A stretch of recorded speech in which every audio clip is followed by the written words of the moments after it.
ব্যক্তি বা পরিবারের দুর্নীতিকে বৈধতা দিতে গিয়ে জিয়াউর রহমানের আদর্শগত গঠনতন্ত্রের পরিবর্তন নিয়ম নীতি ছাড়া দুর্নীতি মুক্ত থাকতে নির্বাচনের আগে বিএনপির পূর্ববর্তী গঠনতন্ত্রে ফিরে যাওয়া উচিত।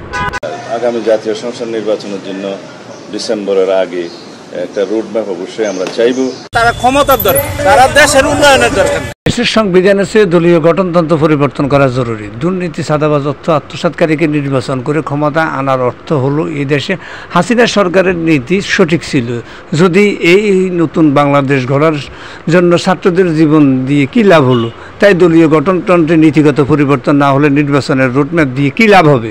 পঞ্চদশ সংশোধনী পূর্ববর্তী অবস্থা বহাল চাই।